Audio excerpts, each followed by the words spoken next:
Hello दोस्तों। आज का हमारा विषय राग दरबारी जो हमारे यूजीसी नेट के पाठ्यक्रम में है।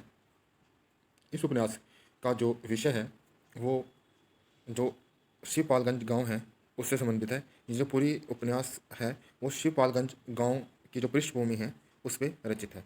हमने जो उपन्यास हैं ये प्रश्न आया भी हुआ है कि शिवपालगंज किस गांव से संबंधित है, राग दरबारी में किस गांव का चित्रण किया गया है, तो हमें यह रखना है। इस तरह जैसे कि हमें जितने भी उपन्यास हैं जिनमें गांव का चित्रण है, जैसे कि एक क्वेश्चन आता भी है कि जो गोदान है, गोदान में जैसे बिलारे गांव हो गया, और जैसे राही मासूम रजा का उपन्यास आधा गांव में जैसे गांजीपुर के गंगोली गांव से संबंधित है, वो सैयद मुसलमानों की कहानी कही गई है। इस तरह के भी कोई प्रश्न आए हैं। जैसे मैला अंचल में मैरीगंज का चित्रण है। इस तरह के हमने याद रखने हैं। तो इसमें क्या मैरीगंज गाँव है। श्री लाल शुक्ल जो इसके लेखक हैं, इनका जन्म 31 दिसंबर 1925 में लखनऊ के अतरौली गांव में हुआ। इनकी जो निधन है वो 28 अक्टूबर 2011 में हुआ। पुरस्कार इनके देखिए, ज्ञानपीठ पुरस्कार मिला है इनको 2009 में, पद्म भूषण भी मिला है 2008 में। 2009 में श्री लाल शुक्ल और अमरकांत को जो संयुक्त रूप से इन दोनों को ज्ञानपीठ पुरस्कार मिला, श्री लाल शुक्ल को और अमरकांत को 2009 में। उसके बाद इनके जो उपन्यास हैं उनको देख लेते हैं हम। इनके जो उपन्यास हैं, सबसे पहले जैसे कि सोने घाटी का सूरज, ठीक है, सोने घाटी का सूरज इनका उपन्यास है 1957 में। कौन सा है? 1957 में। अज्ञातवास 1962 में। राग दरबारी जो उनका महत्वपूर्ण उपन्यास है जो हमारे सिलेबस में है वो 1968 में। सीमाएं टूटती हैं 1973 में। आदमी का जहर 1974 में। मकान 76 में। पहला पड़ाव 87 में। और विश्रामपुर का सन 98 में। आप एक चीज़ और याद रखें कि जैसे कि हमें सबसे पहले सोनी घाटी का सूरज 57 में, अज्ञातवास 62 में, राग दरबारी 68 में, सीमेंट तोड़ती हैं 73 में। अब देखिए, आदमी का जहर 74 में, मकान 76 में। अब देखिए यहाँ पर हम ऐसे कर सकते हैं, लास्ट वाले कैसे याद कर सकते हैं। मकान में पहला पड़ाव विश्रामपुर के संत का। मकान में पहला पड़ाव विश्रामपुर के संत का। हम कम से कम अगर हमें सीक्वेंस में लगाने आ जाएं और हमें तीन भी पता है और एक पहला पता है एक राग दरबारी पता है, तो हमें बहुत हम नज़दीक पहुँच जाते हैं कि भी हाँ ऑपरेशन के। तो आपने इस तरह मकान 76 में, पहला पड़ाव 87 में और विश्रामपुर का संत 1998 में। अब देखिए, जो सोनी घाटी का सूरज है उपन्यास में क्या कहा है, जो इसके अंदर एक जो प्रतिभा संपन्न छात्र था वो निधन है, गरीब है, उसकी संघर्ष गाथा का इसमें चित्रण किया गया। सोनी घाटी का सूरज एक जो स्कॉलर छात्र था, प्रतिभाशाली छात्र था पर गरीब है, उसकी जो संघर्ष गाथा है उसका चित्रण किया गया है। उसके बाद जो इसमें है अज्ञातवास। अज्ञातवास में एक व्यक्ति के अपने जो पत्नी है के प्रति क्रूर होने और पश्चाताप करने, जिसकी पत्नी मर जाती है और उसकी पत्नी दिवंगत पत्नी है जो मर चुकी है, वो उसके प्रति क्रूर था। और फिर जब उसकी मृत्यु हो जाती है उसके पश्चात क्या करता है, वो उसको पश्चाताप होता है। ठीक है। उसके बाद जो हमारा उपन्यास आता है सीमाएं टूटती हैं, इसमें एक परिवार के टूटते बनते जटिल संबंधों की कथा है। इसका जो मुख्य पात्र है वो दुर्गादास है। किसका? सीमाएं टूटती हैं, इससे टूटती हैं तो हमें यह परिवार के जो जटिल संबंध है उनके संबंधों से संबंधित है, और दुर्गादास इसका मुख्य पात्र है। अन्य पात्र इसमें जैसे राजनाथ है, तारानाथ है, चांद है, नीला है। पहला पड़ाव जो है व्यंग्यात्मक शैली में रचना है। ठीक है। और इस उपन्यासों में जो है गांव से आकर शहरों में मकान बनाने वाले मजदूरों की जिंदगी का यथार्थ चित्रण है। जो शहरों में जो गांव से या दूसरे राज्यों से आते हैं मजदूर जो मकान रहते हैं उनकी जीवन शैली का चित्रण है। विश्रामपुर का जो संत है वो राजपाल कुंवर जयंती प्रसाद को केंद्र में रखकर, राजपाल कुंवर जयंती प्रसाद को केंद्र में रखकर लिखा गया है। ये एक राजनीतिक अवसरवाद का लाभ उठाकर जो सामंतीय मानसिकता है उसको इसमें दर्शाया गया है। और भूदान आंदोलन की व्यर्थता, ये जो भूदान एक नीति आई थी उसकी जो व्यर्थ है उसको इन्होंने इसमें क्या किया है, चित्रण किया है। ठीक है। सत्ता के जो लोलुप राजनीतिक पुरुषों का छंदम और पाखंडपूर्ण चित्रण और अंकन किया है। इस तरह जो राग दरबारी उपन्यास में 1969 में साहित्य अकादमी पुरस्कार मिला, तो हमने ये भी रखना है इसको साहित्य अकादमी पुरस्कार 1969 में मिला राग दरबारी को, और 1968 में ये रचित है। इस उपन्यास में 1986 है उसमें एक दूरदर्शन पर धारावाहिक भी बना। ठीक है। उसके पश्चात हमने ये भी याद रखना है कि ये प्रश्न पूछे जाते हैं कि इस संपूर्ण जो उपन्यास है 35 भागों में विभक्त है। जो इसका अंत में जो अंतिम भाग है वो पलायन संगीत के शीर्षक से उपन्यास का अंत होता है। और इस उपन्यास के मुख्य पात्र जो हैं वो वैद्य जी हैं। ठीक है। इसका जो मुख्य पात्र वैद्य जी हैं और वैद्य जो है शिवपालगंज के सबसे प्रभावशाली व्यक्ति हैं। छंगालमल एक इंटर कॉलेज है जिसके इर्द गिर्द ये उपन्यास घूमता है। कॉलेज के मैनेजर और कोऑपरेटिव यूनियन के मैनेजर डायरेक्टर भी हैं ये, ठीक है। उसके पश्चात हमारे बद्री प्रसाद और बद्री पहलवान, बद्री प्रसाद या बद्री पहलवान, ये बद्री प्रसाद जो होता है वैद्यनाथ जी का बड़ा लड़का होता है, जो इसके हर गलत या सही काम में साथ देता है। इसका हम ये कह सकते हैं दायां हाथ है ये, और ये घर में ही अखाड़ा चलाता है। इसके कई चेले भी हैं जो चोरी इत्यादि का काम भी करते हैं, ठीक है। और वैद्य जी के हर अवैधानिक कार्य में ये भुजबल मतलब कि मारपीट या भुजबल का प्रयोग करता है। इसके अलावा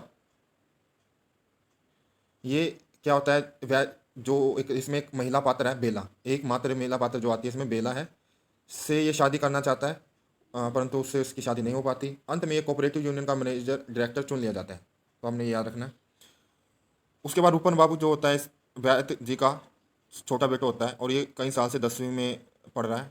मतलब इसको पढ़ने से कोई मतलब नहीं, ये जो छात्र संघ का लीडर हम मान सकते हैं इसमें, ये राजनीति से प्रेरित रहता है और ये खुद को छात्र नेता समझता है। गए दिन की बेटी बेला से भी ये प्यार करता है, इसका भाई भी और ये भी, पर जो है इनकी किसी की उससे शादी नहीं हो पाती। उसके पश्चात प्रिंसिपल साहब, ये छंगालमल जो विश्वविद्यालय है, जो कॉलेज है, उसका क्या है प्रिंसिपल है रंगनाथ, जो इसका मुख्य पात्र भी हम कह सकते हैं। इसमें कोई भी नायक पात्र नहीं है, जहाँ तक ये आंचलिक उपन्यास हम कह सकते हैं इसको, क्योंकि इसमें अचल जो गांव का जो परिवेश है उससे संबंधित जितना भी चित्रण किया गया है। इसमें भाषा भी उसी तरह के उसके रीति रिवाज जो सब चीज़ें ना हमें गांव में जो मिलते हैं उस तरह का वातावरण इसमें देने की कोशिश की गई है। तो उसमें कोई भी पात्र हम ये कहते हैं कि भाई नायक हो सकता है, तो वो नहीं लगता मुझे कि इसमें जो ये आंचलिक उपन्यास है, और अंचल प्रदेश ही क्या होता है नायक होता है आंचलिक उपन्यासों में, जैसे कि मैलांचल में था, इसी तरह का ही इसमें भी रहता है। तो रंगनाथ जो होता है वो वैद्य जी का क्या भांजा होता है, और एमए हिस्ट्री करने के पश्चात ये रिसर्च पीएचडी कर रहा होता है, और अपनी थोड़े बीमारी स्वास्थ्य को ठीक करने के लिए गांव की तरफ आता है, और ये 6 महीने वहाँ रहता है, तो इसका भी मन उब जाता है, और फिर ये क्या है वापस अपने 6 महीने बाद चला जाता है। उसके बाद खन्ना मास्टर होता है जो कि प्रिंसिपल, और खन्ना मास्टर की हमेशा 36 का आंकड़ा रहता है, और अंत में खन्ना मास्टर से जो है ज़बरदस्ती जो है वैद्य जी क्या उनको उनका त्याग पत्र ले लेते हैं। मालवीय मास्टर जी ये भी इसी के जो है ग्रुप का है। शनिचर एक जो व्यक्ति है ये एक नौकर है वैद्य जी का, ये हमेशा कच्चे और बनाने में रहता है, और अंत में वैद्य जी के कहने पर ये गांव का प्रधान भी चुन लिया जाता है। उसके पश्चात जोगनाथ है। जोगनाथ भी जो जोगनाथ है वो मुख्य पात्र तो नहीं हम कह सकते, पर ये जो वैद्य जी का बड़ा बेटा है रंगना बद्री पहलवान, उसका जैसे चेले हैं उसका चेला है ये, और शराबी है, और वैद्यनाथ जी के लिए अवैध कार्य भी करता है। लंगड़ इसमें एक पात्र है लंगड़, जो अपनी ज़मीन के कागज़ लेने के लिए तहसील में अंत तक चक्कर मारता रहता है, क्योंकि ये रिश्वत देना चाहता नहीं था, और इसको तारीख पे तारीख मिलती रहती है, पर इसकी जो कागज़ है वो नहीं मिलते। गया दिन जो गया दिन है,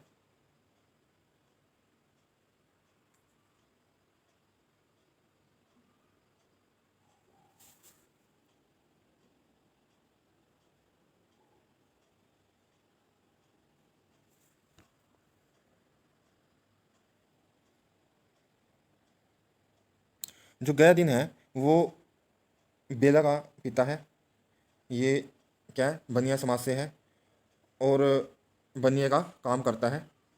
उसके बेला जो है एक गया दिन की एकमात्र लड़की है, और ऊपर और बेला क्या प्रेम के चर्चे शिवपालगंज में रहते हैं। राधेलाल जो है झूठी गवाही देने के लिए परंपरागत और कभी ना उबने वाला गवाह है किसमें। उसके बाद मास्टर मोतीराम जो इंटर कॉलेज के विज्ञान के अध्यापक है, गांव में एक आटा चक्की का मालिक भी है। इसी से कहानी की शुरुआत से होती है गांव की। और उसके पश्चात हम चलते हैं इसके महत्वपूर्ण बिंदुओं की ओर।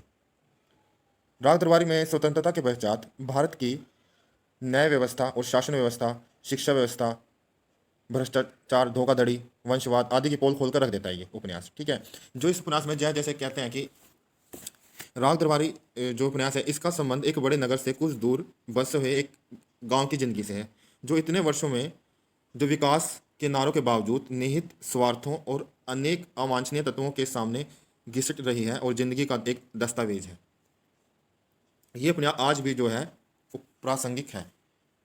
भारतीय शासन व्यवस्था और एवं व्यक्ति में व्याप्त धोखाधड़ी, भ्रष्टाचार, वंशवाद, जातिवाद इत्यादि को कुछ इस तरह उभारा गया है कि पाठक उनकी तहों तक पहुंचता है। रामादीन और भीखम खेड़वी की कथा जो एक तस्कर है और वैद्य जी का विरोधी है, इसके अंतर्गत कही गई है। गयादीन की कथा जो बेला का पिता है, वे सूद पर रुपया उधार देता है और कपड़े की दुकान करता है। ठीक है। छोटे पहलवान और उसके पिता कुशहर प्रसाद की कथा जो सदैव आपस में लड़ते झगड़ते रहते हैं। इसमें क्या होता है, जो छोटे पहलवान होता है और उसके पिता होते हैं, इनका जो ना पारिवारिक इसी तरह है। इसके जो छोटे पहलवान के जो दादा थे और उसके पिता थे वो भी इसी तरह लड़ते थे, मारपीट करते थे। तो इनमें ये चलता रहता है इस पूरे उपन्यास में झगड़ा। और लंगड़ प्रसाद जो बिना रिश्वत दिए तहसील दफ्तर से नकल लेने की कथा जो अंत तक प्राप्त नहीं होती, इसके अंतर्गत आती है। ये भी एक व्यंग्य किया गया है कि भी जो व्यक्ति पैसे दिए बिना काम कराना चाहता है तो उसके साथ क्या स्थिति होती है, वो इस लंगड़ प्रसाद के पात्र के द्वारा इस उपन्यास में दर्शाया गया है। शनिच्चर उफ मंगल प्रसाद, शनिच्चर का नाम क्या है, मंगल प्रसाद, जो वैद्य जी की गुलामी करते करते गांव का प्रधान बनने की कथा है, जो मैंने आपको पूर्व में बता दी है। कालिस प्रबंध समिति के बैठक और भुजबल का प्रयोग कर वैद्य जी पुनः मैनेजर बन जाते हैं। इसमें क्या रहता है कि मैनेजर पद के लिए चुनाव होते हैं और उस चुनाव में कोई वोट देने ही नहीं आ पाता, क्योंकि ये बंदूक के दम पर जो वैद्य जी पुनः मैनेजर बन जाते हैं। तो इससे पता लगता है कि किस तरह हमारे जो राजनीतिक और जो हमारे जो समितियां हैं उसमें किस तरह प्रबंध चुने जाते हैं, इस पर भी यहाँ पे व्यंग्य किया गया है। वैद्य के लिए काम करने वाले जोगनाथ की गिरफ्तारी, पुलिस कार्रवाई और अदालत का वातावरण, इसको पुलिस गिरफ्तार कर लेती है और इसके जो प्रोसेस चलती है उसमें जो कार्रवाई होती है, जो झूठी कार्रवाई होती है, उसमें भी हमें यहाँ पे जो बेला के प्रेमी के रूप में इसको दर्शा दिया जाता है और इस तरह उसको बदनाम किया जाता है और ये छूट जाता है। तो यहाँ भी हमें जो अदालती कार्रवाई है वहाँ पे भी हमें यहाँ व्यंग्य देखने को मिलता है। बंदरी पहलवान और बेला का प्रसंग है। Deputy director of education college की जांच के लिए आना, वहाँ भी व्यंग्य है, किस तरह जांच के लिए आता है और किस तरह पैसे खिलाकर जांच को सही दिखा दिया जाता है। रंगनाथ का गांव से मोह भंग होना और पुनः शहर की ओर जाने के बारे में सोचना। अब देखिए, महत्वपूर्ण कथन से पहले मैं आपको इसकी जो कथानक है, इस उपन्यास का जो मुख्य कथानक है वो बता देता हूँ 5 मिनट के अंदर। राग दरबारी उपन्यास में शिवपालगंज की कथा है, यहाँ हमने पढ़ चुके हैं। संपूर्ण कथा का केंद्र छंगालमल विश्वविद्यालय, जो छंगालमल जो विद्यालय है, इंटरमीडिएट कॉलेज है, और कॉलेज की गतिविधियों के माध्यम से संपूर्ण घटनाक्रम का विकास होता है। जो छंगालमल कॉलेज है उसी से मैंने आपको पूर्व में बताया कि उसी के इर्द गिर्द जो है ये उपन्यास घूमता है, उसी की गतिविधियों में ये उपन्यास ज़्यादा चलता है। कॉलेज की गतिविधि के माध्यम से संपूर्ण घटनाक्रम का विकास होता है। उपन्यास का प्रारंभ रंगनाथ जो भांजा था वैद्य जी का, के शहर से गांव की आने की घटना से होता है। गांव में वैद्य जी हैं जो रंगनाथ के मामा हैं। वैद्य जी के प्रत्यक्ष रूप से वैद्य हैं और अप्रत्यक्ष रूप से वरिष्ठ आचरण करने वाले महाराज और नेता हैं। कॉलेज, कोऑपरेटिव यूनियन इत्यादि पर इनका आधिपत्य है। गांव के लोगों पर इनका बहुत प्रभाव है। वैद्य जी का बड़ा बेटा बद्री पहलवान, जिसकी पहलवानी वैद्य जी के गैर वैधानिक कार्यों में सहायता देती है। बद्री का अपना अखाड़ा है, उसके चेले चोरी डकैती आदि का काम करने में माहिर हैं। वैद्य जी का छोटा रूपन बाबू है बेटा, यह 18 साल का नवयुवक है, स्थानीय कॉलेज का नेता है और विद्रोही प्रवृत्ति का व्यक्ति है। कॉलेज में मुख्य पात्र प्रिंसिपल साहब हैं, वे स्वभाव से स्वार्थी और पद लोलुप हैं। कॉलेज के अन्य अध्यापकगण, जिसमें खन्ना मास्टर मालवीय प्रमुख हैं, प्रिंसिपल की कार्यशैली का विरोध करते हैं। प्रिंसिपल वैद्य जी की सहायता से जो कॉलेज के मैनेजर हैं उनको कॉलेज से निकलवा देते हैं। रूपन बाबू खन्ना और उनके गुट का समर्थन करते हैं, जो वैद्य जी का बेटा है। परिणाम स्वरूप क्रोधित होकर वैद्य जी ने अपने उत्तराधिकारी के पद से वंचित कर देता है। जो ये विरोधी, जो उसका लड़का है वैद्य जी का रूपन, ये विरोधी गुट का समर्थन करता है। इस कारण जो वैद्य जी है इन्हें अपने जायदाद से बेदखल कर देता है। अंत में उपन्यास के रूपन बाबू खन्ना का समर्थन करता है। संपूर्ण उपन्यास की में गांव की विभिन्न राजनीतिक गतिविधियों के अत्यंत ही व्यंग्यपूर्ण तरीके से अभिव्यक्त किया गया है। सरकारी कामकाज की प्रणाली का खोखलापन हमने देखा ना, जैसे कि इसमें कोर्ट में जो इलेक्शन होते हैं उसमें, और एजुकेशन जो डायरेक्टर आता है उसमें, हर जगह जो खोखलापन है उसको उजागर इस उपन्यास में किया गया। इस उपन्यास का जो इस उपन्यास के अंतर्गत मतलब कि ये जो उपन्यास है, इस उपन्यास में व्यंग्य उस पर एक व्यंग्य प्रधान रचना हम कह सकते हैं इसको, परंतु ये व्यंग्य प्रधान रचना भी नहीं है, पर हर जगह इन्होंने व्यंग्य किया है। महत्वपूर्ण जो कथन है वो देख लीजिए इसमें। वर्तमान शिक्षा पद्धति के रास्ते में पड़ी हुई कुतिया है। वर्तमान शिक्षा पद्धति जो रास्ते में पड़ी हुई कुतिया है, जिसे कोई भी लात मार सकता है। स्टेशन वैगन से एक अफसर नुमा चपरासी और एक चपरासी नुमा अफसर उतरे। लेक्चर का मजा तो तब आता है जब सुनने वाला भी समझे कि यह बकवास कर रहा है और बोलने वाला भी यह समझे कि मैं बकवास कर रहा हूँ। देश में लड़कियां बिहाना भी चोरी का बहाना हो गया है, लंगड़ कहता है। वहीं एक ट्रक खड़ा था, उसे देखते यकीन हो जाता था कि इसका जन्म केवल सड़कों के साथ बलात्कार करने के लिए हुआ है, जैसे कि सत्य का बलात्कार होता है। इस ट्रक के भी कई पहलू थे। कहा तो कहाँ तो घास खोद रहा हूँ, इसी को अंग्रेजी में रिसर्च कहते हैं। पर साल एमए किया था, इस साल रिसर्च शुरू किया। ये रंगनाथ ड्राइवर से कहता है, ट्रक ड्राइवर से। आप बामन हैं और मैं भी बामन हूँ, नमक से नमक नहीं खाया जाता है, चपरासी प्रिंसिपल से कहता है। कोई साला काम तो नहीं करता नहीं, बस सब एक दूसरे की इज्जत करते हैं, रूपन रंगनाथ से। वेश्याओं और साधुओं की तरह नौकरी पेशा वालों की उम्र के बारे में मैं कुछ नहीं कहा जा सकता। सोते को जगाया जा सकता है, पर कोई झूठ मूठ में सोने का बहाने पड़ा हो तो उसे कैसे जगाया जाए। जय बोलने के मामले में हिंदुस्तानियों से भला कोई मुकाबला कर सकता है। राग दरबारी की एक ऐसा उपन्यास है जो गांव की कथा के माध्यम से आधुनिक भारतीय जीवन की मूल्यहीनता को सहजता और निर्ममता से अनावृत करता है। शुरू से आखिर तक निसंग और स्वदेश्य व्यंग्य के साथ लिखा गया है। हिंदी में शायद यह पहला वृत्त उपन्यास है, फिर भी ये राग दरबारी व्यंग्य कथा नहीं है। इसके अलावा इनके महत्वपूर्ण कथन कौन कौन से हैं वो भी देख लेते हैं। अगर हम खुश रहे तो गरीबी हमें दुखी नहीं कर सकती, और गरीबी को मिटाने के लिए असली योजना यही है कि हम बराबर खुश रहें।